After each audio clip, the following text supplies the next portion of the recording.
Hi friends, नमस्कार। मु जयश्री आपको स्वागत करुच्ची मो यूट्यूब चैनल को जयश्री द ब्लॉगर।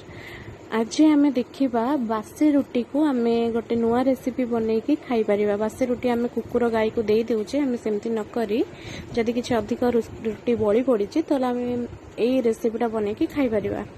तो देखंतु मु एठी गोटे पैन गरम करिछि, सेथिरे अल्प तेल पकेबी। गोटे चामच तेल आपण माने पकेबे, ताकू एमती भल भाव बुले देकी चारिआडे करदबा।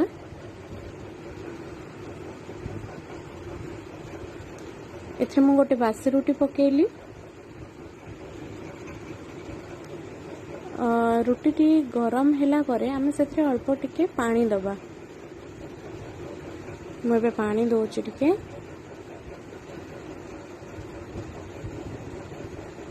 एबे सेथरे अल्प चीनी पकेबा। आमे अल्प टिके चीनी पकेबा।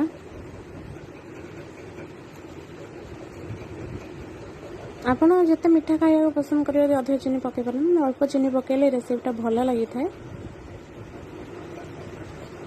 एबे हम आको एने मझिरु भांगी दबा। हम गोटे साइड रे चीनी पकेथिबा, जो साइड रे पकी नथिबा से साइडटा ऊपर को भांगी की पकेबा।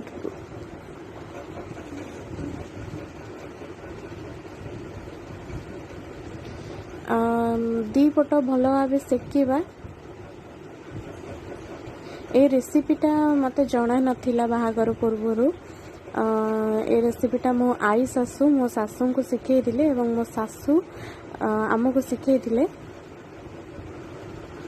एटा बहुत टेस्टी लगी थाए। सकाळु सकाळु समस्त को एमती बनै कि दे देबे घरे खाइबा को जदि बासी रोटी बळी पड़ी थाए। ए रेसिपीटा हम घरे समस्त को भल लागे। मो पिला मानन को तो बहुत भल लगे, मो ससुर को भी बहुत बढ़िया लगे।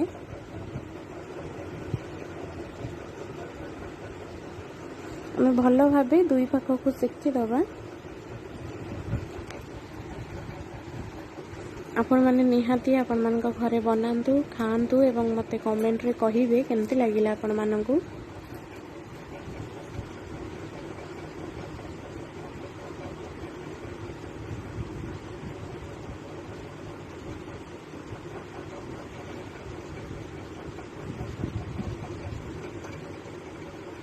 देखंतु मु एठी दी पट जाक सेकी देइछि।